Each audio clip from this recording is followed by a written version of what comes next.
Jadi untuk pertemuan ni kita ada cepat masa kan, lebih kurang dalam 20 bukan 20 lah, 30 minit lagi. Jadi saya nampak ada yang tertanya-tanya tu macam ada cerita hangat malam tadi kan. Mungkin ada yang tak tahu, mungkin ada yang tahu, tapi ada yang mesej, Ustazah kuliah hari ni jadi tak? Jadi alhamdulillah. Ceritanya kalau ada siapa yang baca dekat FB saya malam tadi, saya ada share kan. Lepas tu saya tengok bangun pagi ni heboh pula ya. Tiba-tiba rasa macam artis pula. Kisah saya dikejar oleh perompak tu lah, dikejar. Bukan malam tadi, malam sebelum, Sabtu malam. Pada Sabtu malam kemarin lah. Sabtu malam kemarin kan. Jadi cerita tu, ringkas ceritanya, saya lalu satu lorong tu. Lepas tu saya perasan memang ada motor duduk sebelah parking tu, tapi saya tak tahu motor tu ke yang ikut saya. Sampai dekat ujung, sebab jalan tu nak ke kanan memang kena menunggu. Kena menunggu sikit lah nak ke kanan. Masa tu lah, masa saya menunggu tu ada kereta depan satu, ada lelaki pakai topi kedah cuba buka pintu. Cuba tarik-tarik, lepas tu sebab dah ada kereta kat belakang, dia pun patah balik. Dia bukan dengan motor, dia turun daripada motor, dia berdiri. Maksudnya berani kan? Lepas tu masa tu dia mungkin nak cuba dulu pintu berkunci ke tak, betul kan? Jadi macam-macam sebenarnya dia boleh buat. Sama ada kalau pintu kita tak berkunci, dia boleh masuk. Soalannya saya rasa belakang tu mungkin ada yang bawa lah dia turun daripada motor. Betul kan? Dan memang Allah bagi saya rasa tu berapa kali, sebab kereta saya bukan auto lock. Maksudnya kena tekan lock baru lock semua kan.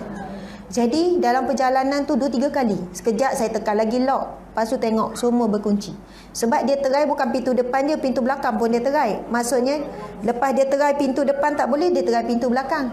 Kadang lock depan je, tak lock automatik semua, betul kan? Masa tu memang dah cuak, dah berdebar, kita pun dah jadi terdiam. Panik, terdiam. Lepas tu orang depan pun dah membelok kanan, kita masih lagi macam kaku gitu kan, tergamam. Lepas tu akhirnya saya gerak jugalah, sebab kuliah tu ceramah yang kali pertama. Maksudnya dijemput, bukan kuliah biasa. Tak jauh pun daripada rumah saya. Dan kenapa saya gerak malam tu, biasanya memang malam suami akan hantar, akan ambil. Tapi sebab suami saya duduk di Terengganu masa tu, balik pun emergency. Okey, jadi bila saya dah gerak tu, saya memang tengok dekat cermin apa, macam tak nampak lah dia ikut, tak nampak motor tu, tak nampak. Ataupun sebab saya sedang dalam keadaan tergamam, saya tak perasan dia ikut. Lepas tu bila saya masuk kawasan tu, saya nampak orang dah ramai parking kan. Saya pergi parking belakang sekali.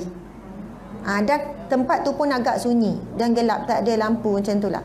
Mungkin sebab tak fikir panjang, memang saya tak fikir panjang lah. Bila saya parking tu, tapi saya tak keluar, syukurlah. Maksud saya tak terus keluar, saya duduk. Saya duduk dulu macam fikir, macam ketakutan lagi kan.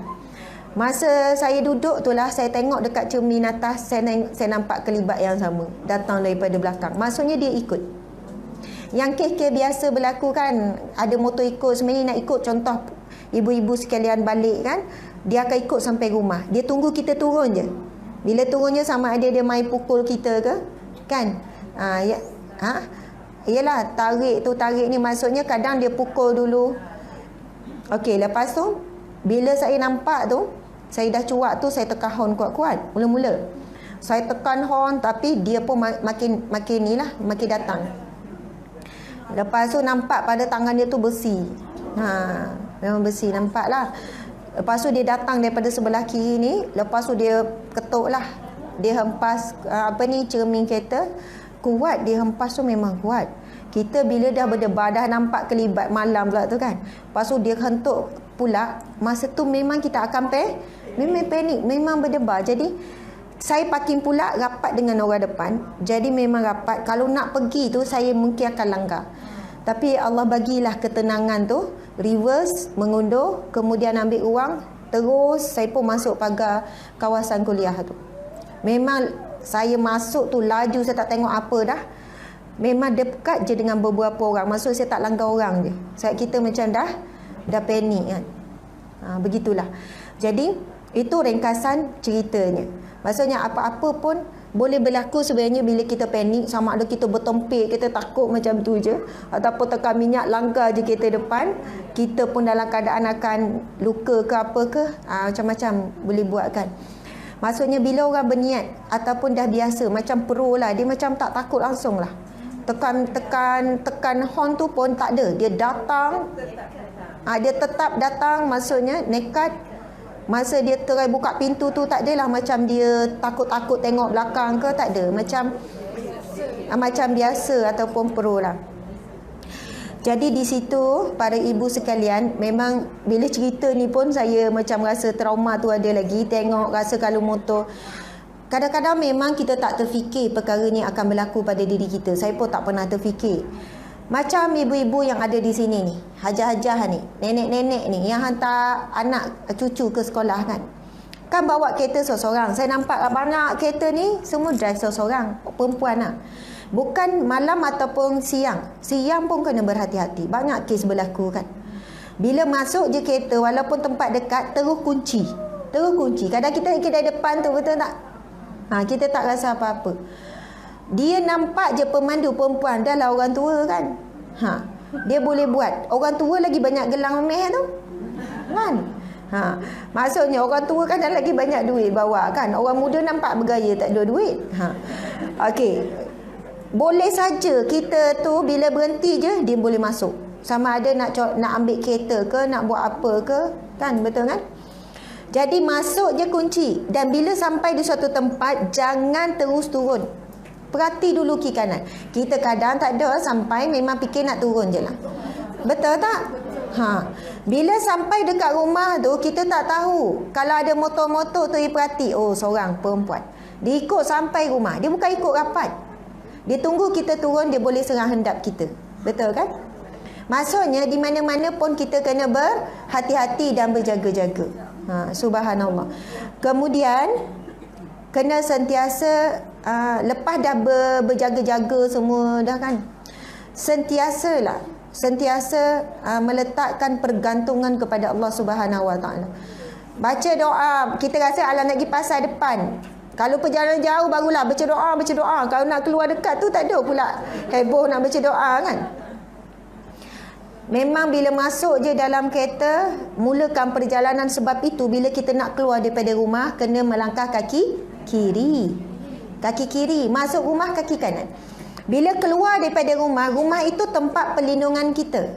Di atas muka bumi ni, tempat perlindungan kita di rumah kita lah, kan, keselamatan kita. Bila keluar je daripada rumah, melangkah kaki kiri, kita sedang melangkah ke dunia yang penuh dengan ujian, cabaran, gangguan, bahaya dan sebagainya. Lepas tu terus kita amalkan.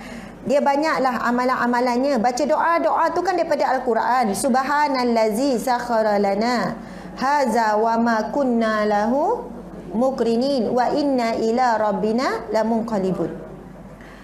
Ya Allah. Itu doa yang kita dianjurkan bila naik kenderaan. Apa maksud dia tu? Subhanallazi sakhara lana haza. Maha suci Allah yang memperjalankan sakharana haza, kenderaan ini. Lagi? Wa ma kunna lahu munqalibun, terus dah je. Okey, baca balik. Mukrinin, yang mana kami sebelum ini tak dapat menguasainya. Naik unta ke, naik kuda ke, naik kereta ke, kita jangan sekali rasa kita yang menguasai kereta kita tu. Kan kita hidupkan kereta, kita tekan minyak, kita rasa kita yang menguasai kereta, betul tak? Boleh tak kalau kereta tu berhenti tiba-tiba? Aksiden. Tiba-tiba payah pancing. Sebab kita ni kurang yang bertawakal kepada Allah. Kita bertawakal dengan diri kita sendiri. Kita rasa kita bawa pemandu yang baik, kita handal, kereta pun canggih, keselamatan pun canggih. Bila sampailah kat tempat tu, wow, laju nampak, tengoklah siapa. Kadang alhamdulillah, saya kalau bawa kereta mesti berhati-hati. Contoh tengok ada orang aksiden, lajulah tu. Saya tak lebih pada ni, keselamatan utama ni bawa cek semua. Soalannya kita rasa kitalah yang jaga keselamatan kita, betul tak? Sebab itu amalan-amalan doa ni supaya kita menghakis rasa diri kita lah yang memastikan keselamatan. Kita lah yang menguasai kenderaan kita, tidak. Doa tu Yang mana subhanallazi sakhara lana haza, maha suci Allah yang memperjalankan, yang menggerakkan kenderaan ini. Wa ma kunna lahu mukrinin, yang mana aku tidak mampu menguasai, mengendarai, membawanya sebelum ini. Lagi?